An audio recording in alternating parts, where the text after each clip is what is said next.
Ms. Elia and Ms. Turnbull, I just wanted to talk about the report.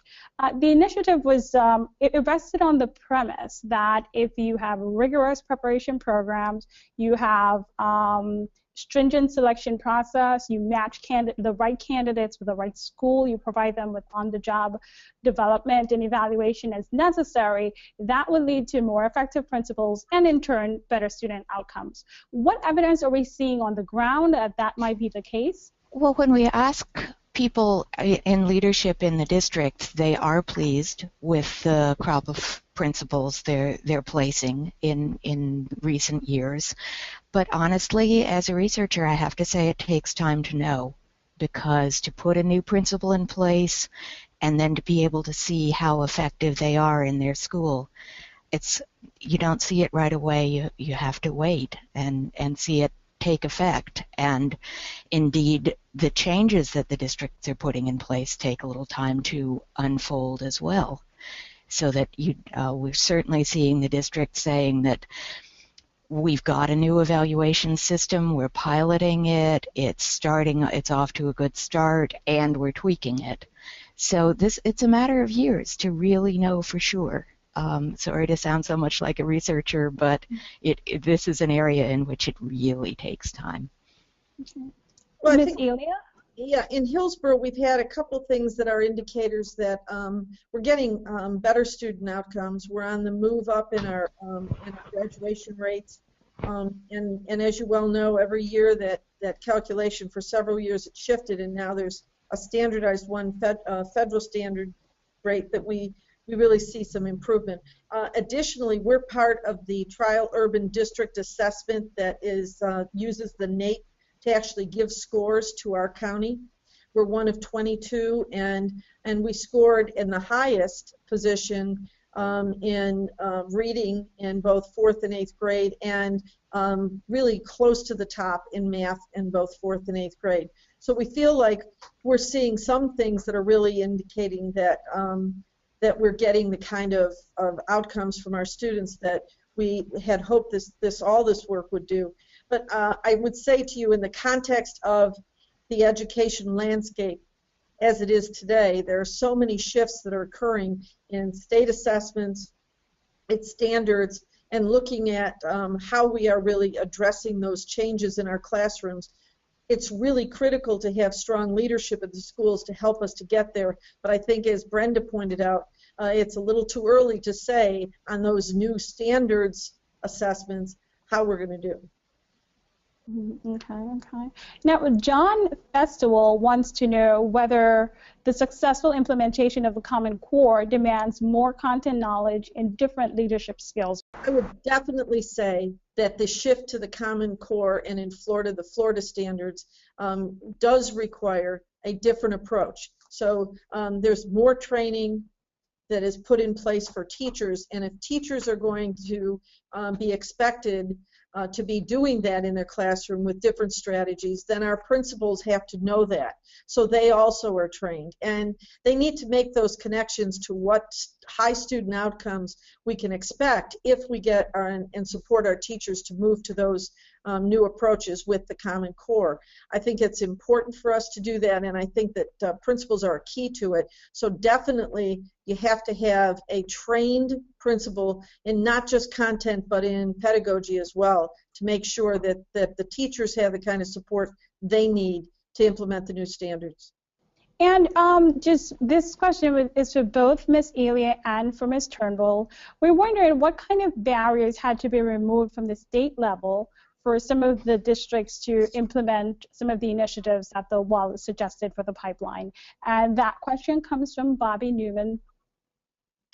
Some of the districts, I mean, these are high-capacity districts, and so what they encountered was that they were ready to move on something like a principal evaluation system, and sometimes there was a protracted period of working through that with the state to make sure that the state was comfortable with it, wasn't going to override it with a different system. So these districts are in a particular position vis-a-vis their states that wouldn't apply to every district. but that in some cases has slowed the momentum a bit in these particular sites. Another thing that is at play with respect to the states is that it's the states that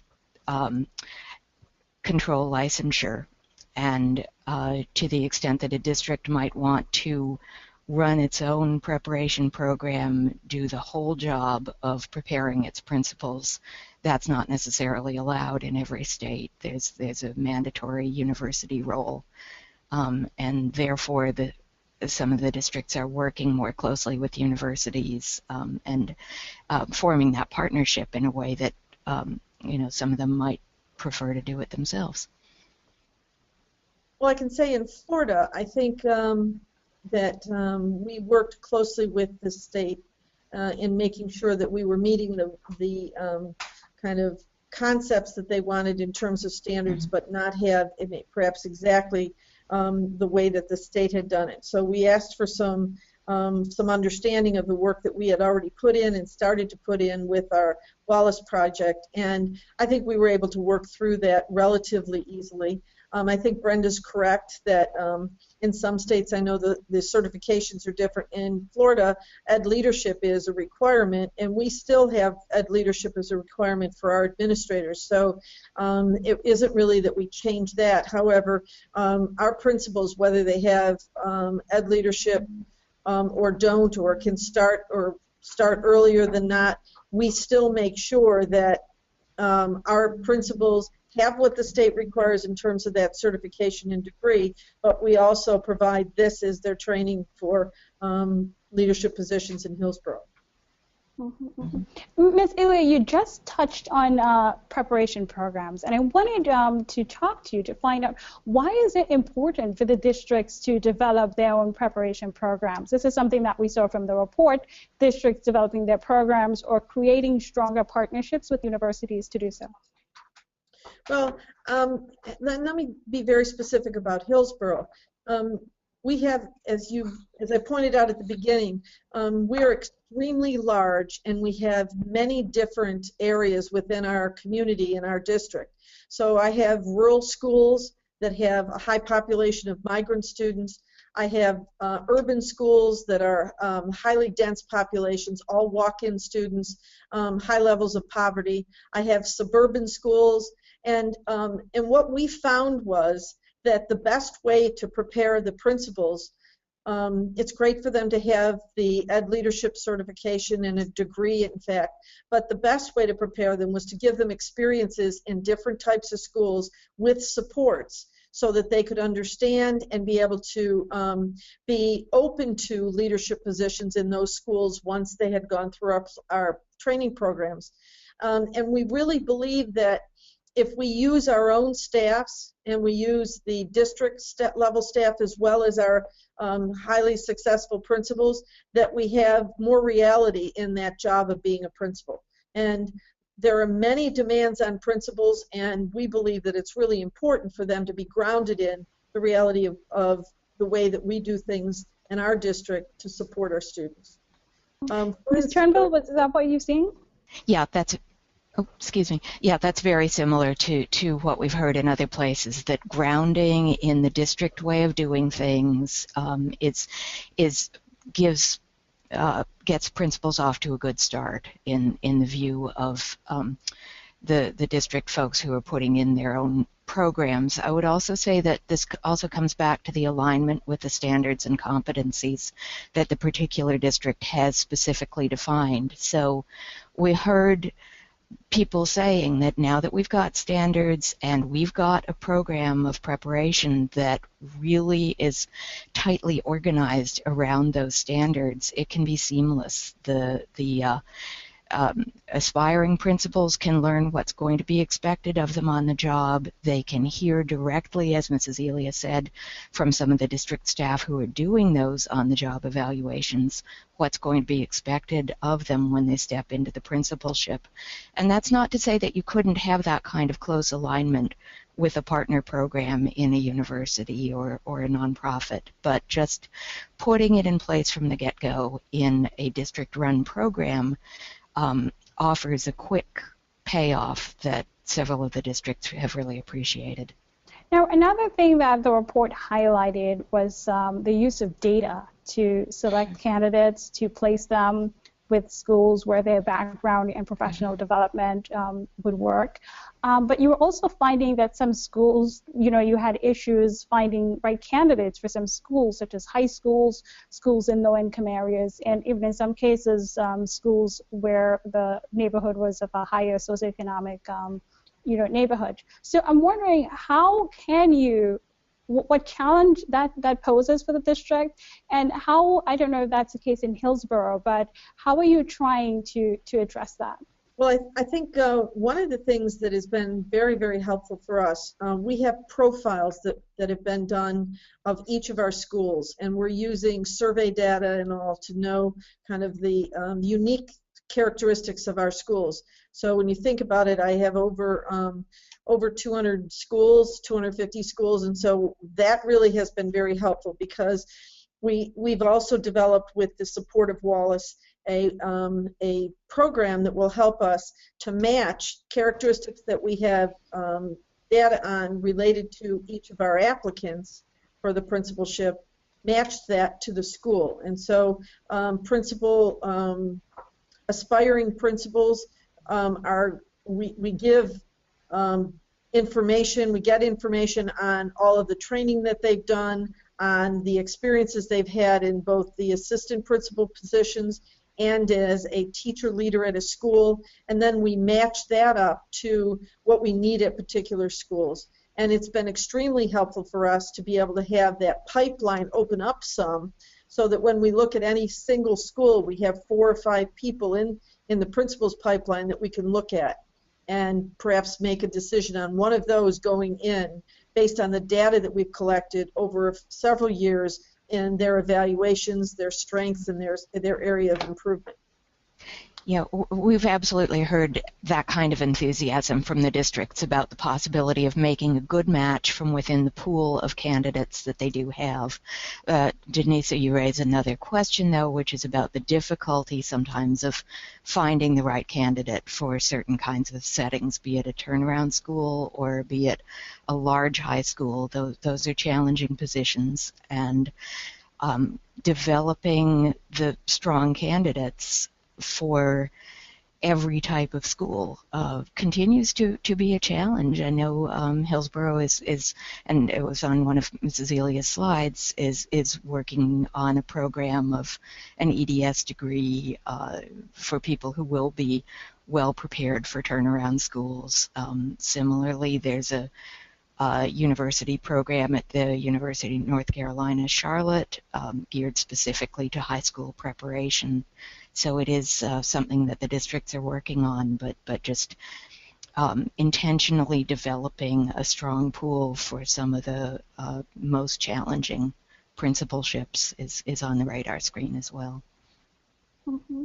And what efforts are underway to diversify the principalship? Right now, there's a lot of conversation about teachers and having teachers reflect the student population. Is there any conversation about that at the administrative level, and what steps are the districts taking? Let me point to just a couple of things really quickly. One is casting a wide net at the teacher leader level to make sure that individuals with talents are not overlooked, and again being intentional about the width of the net. I've also heard discussion around the hiring process and making sure that the people who are carrying out those candidate assessments are aware of the value of diversity and making sure that they're not inadvertently gravitating toward candidates who look just like them or look like a more traditional, more narrow profile of a leader. And I think to add to that, you really, within the district, I mentioned at the beginning that many of our candidates come from inside the district, and being very purposeful with our principals to seek out some of their teachers and put them in opportunities that they can help to grow leadership is really helpful. And we're doing that clearly to make sure that we have a diverse pool of teacher leaders as well as leadership at the school and the principalship and assistant principal. I also wanted to talk about moving this beyond the pipeline districts. Part of the reason you were able to do this is because you have funding from the Wallace Foundation, and that provides technical assistance. What advice do you have for districts that may not have such resources? What advice do you have for them in terms of building a better principal and implementing some of the programs that you've implemented in Hillsborough? Well, I would say to you that that clearly one of the things that Wallace had in their mind when they moved towards providing this funding source for these 6 districts was that it would be scalable out to other districts. And so a lot of the work that we've done can provide almost a framework for other districts, and we want to be able to share that, and clearly would share that with anyone who is interested, to make sure that they would have the ideas and the work that had been done in kind of, as I said, the framework for what could be developed at their own in their own districts.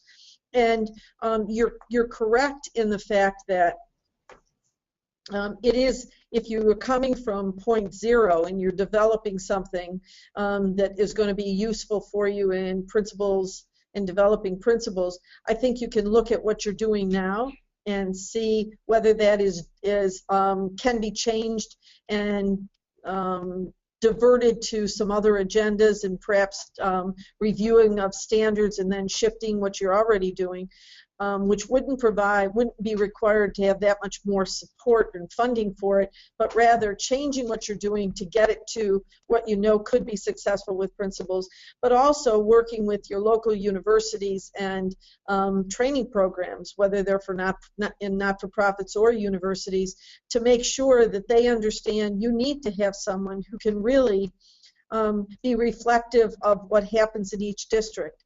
And so I think doing things with what you have and revising those and changing them to be reflective of kind of this new approach and emphasis on instruction for the principal is a keenly important thing, and it can help to make this shift easier. But certainly any of those 6 districts in the Wallace Project and the work that's been done by Education Week and by Brenda and those that do the evaluations, they are very informative, and they can really almost provide that guidepost for you. I think this is a really good and important question, and I would similarly say that there are things that get you value for a smaller investment, and the alignment to standards turns out to be very powerful in these districts. And so I think any district can take a look at their job descriptions for leaders, pull together committees, which Hillsborough and the other districts did, that include principals, to talk through what's important here about doing the job, and then make sure that those standards ripple into the way the hiring is done, the way the essentials of the job are communicated at all stages to APs who might want to become principals, and all the way up through those who evaluate principals. Just getting that alignment. It takes some amount of admin work, but it's not a big dollar item. Okay. So I just had a quick question from Jenny Brundin, and it's related to Denver. So I'm going to read her question verbatim.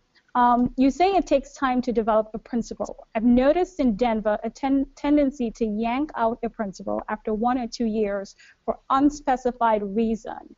Is this the tendency of many districts to expect instant results in one form or another? Well, let me answer that easily for Hillsborough.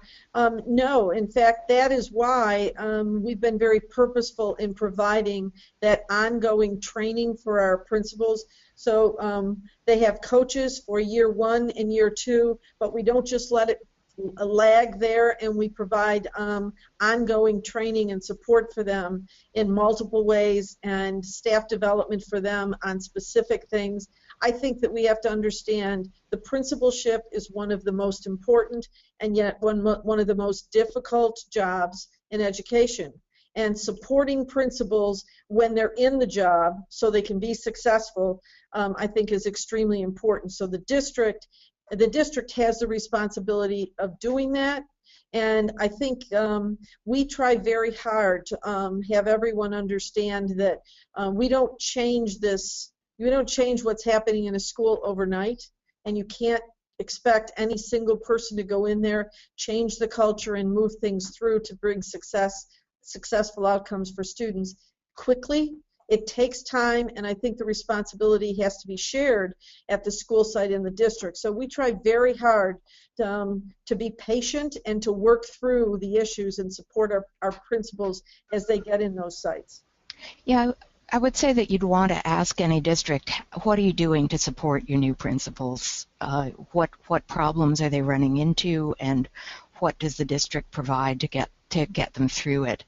I will say, too, though, that in this climate of accountability and urgency of doing right by students, there are going to be situations where a principal, a superintendent may feel that a principal has to be removed, and the issue is to try to do everything possible to prevent the situation getting to that point through preparation and through support. Okay. Robin Schulman from Teacher Match has a question about professional development, and she wants to know, are you using more tailored professional development for teachers and principals based on individual weaknesses? Well, Ms. yes, Elia. I would say that we do, but we have a number of different ways for the professional development to occur. And so I would define professional development in the coaching sessions that we provide. That certainly is, and that's very tailored to the particular principal and the circumstance at that school. We also have, we call them brown bag sessions that are available to all aspiring and current principals on operational topics. And sometimes once you can get those off the page, then you have a lot of time to really focus on the instructional part. And so those are all individual. Nobody has to come, but they can get a lot of additional information. And what I showed the group was the plan each school has and how that is tailored to each school and the data from that school, and therefore that principal is really targeted in getting support for those particular agendas. Okay. And sorry, and then just a quick question for Mary before we move on. She wants to know how, I'm sorry, Mary Lord. She wants to know, how do districts justify the additional cost of adding mentors, coaches, and other personnel not directly teaching students in the classroom? I think she's concerned about having a bigger central office and paying for that. Well, I think there's no question that you have to make decisions in education on what ultimately is going to support the student outcomes. But since, and I referred to it earlier, since teachers across the board in surveys indicate one of the key supports for being at a school and keeping them in a school is having a great leader, then I think you have to do the things, even if that perhaps costs money and someone might determine, well, that's not associated with something happening in the classroom. In the bigger picture of what needs to happen in a school, it is affecting what happens in the classroom. It is supporting students and student outcomes. And so those are the kinds of decisions that you have to make. And at some points, maybe you need, at the beginning of a process, you need more people to support existing principals and new principals and aspiring assistant principals. And then maybe after that, the whole system is in place, then you can back down on some of that. Ms. Turnbull, you agree? No, that would be the way to make the case, to say that it is, that if it's making a difference in the effectiveness of the principal, that is a powerful lever on the quality of the learning in the school, and teachers appreciate it. Okay, and so just one more question. I'm sorry, we had so many questions. I'll just choose one more. You know, someone just wanted to talk about the principal coaches. What kind of training is provided to them? It's important. It's not every principal can just step into a coaching job cold and do it well. So there are structured programs of instruction and coaching for the coaches. And again, it sounds like a lot of administrative stuff behind the scenes, but Prince George's County works with the National Association of Elementary School Principals, for example, which has an actual certification program that prepares coaches to do their job well. All the districts are paying attention to the quality of their coaching. Yeah, I think it's really important that the success of a coach or a mentor is, it really comes down to their ability to assess and then help to support change in behaviors in that principal. And that is not something, as Brenda said, that's not something that's easily done. It does require training. That training gets to how to talk to people, principals, about things that need to change in their approach, and you have to do that in a positive way so that they are able to listen and then transfer that into changing their behavior. And so I think it's very important that they are well trained, and that and we use the New Teacher Center, and they've been very supportive in helping us move that direction, not only for our principal coaches but also for our ALDs. Those are the principal evaluators or supervisors.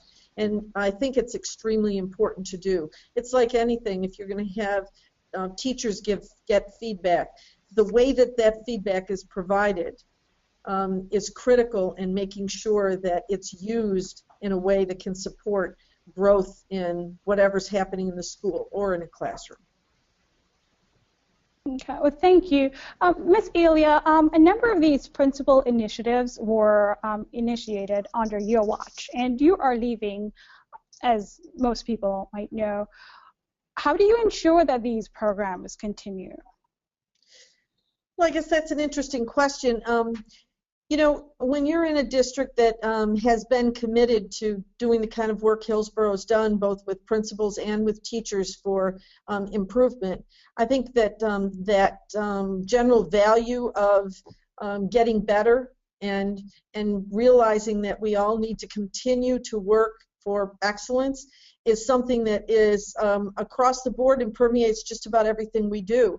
I've worked very hard to have that value be kind of the driving force in Hillsborough. And one of the things that I mentioned when you said, okay, how can you do this without having it cost a lot of money?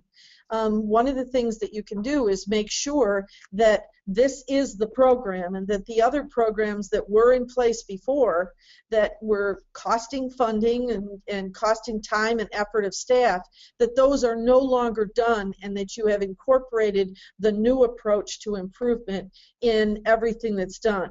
It's not running parallel. It's not we're doing this because we got a grant, but we're really still doing the old way too. We really have I would say encompassed the principal pipeline work and everything that we're doing relating to leadership in our school district. And the work that we used to do is no longer in place. So I feel comfortable as I'm exiting Hillsborough that it's very grounded in what is being done across the board to support leadership. And we're a very focused district on moving forward, and I think that will continue. Well, thank you both very much, Ms. Elia. Thank you for sharing your experience in Hillsborough. Ms. Turnbull, thank you so much for talking to us about what you're finding on the ground in the 6 districts. We just also wanted to leave reporters with some story ideas. Ms. Turnbull included some questions in her PowerPoint presentation, so local reporters, you can revisit her slide, and those would be good questions to ask your local districts. You can also look at some of the stories we're doing here at Education Week, and you can do these same stories locally. I think new principals, they're a great bunch of people to do stories on. You may not know this, but the National Association of Elementary School Principals, they do frequent surveys of new principals, and so they talk about their experience, what they're finding on the ground, their needs, and I think those surveys can be really important ways that you can find stories on new principals. As local reporters, you can look at how districts are conducting professional development for principals at various stages of their careers, how they're spending professional development money. You can also look at preparation programs to see whether those programs are really preparing principals for the job that they're doing right now. I think you heard from Ms. Elia and from Ms. Turnbull, the job is changing. There are so many new changes. Are the programs preparing principals to be ready for that? So that's another story that you can do on your beat. If you cover traditional school districts, you can look to see whether there's collaboration or exchange programs with charter schools. Charter schools have a slightly different way of training their principals. There are districts that are, sharing and exchanging those ideas, so that can also be a good story. So again, thank you, everyone, for joining us, and we will put the slides up at ewa.org. Send in your questions, keep the conversation going. Thank you, Ms. Elia. Thank you, Ms. Turnbull.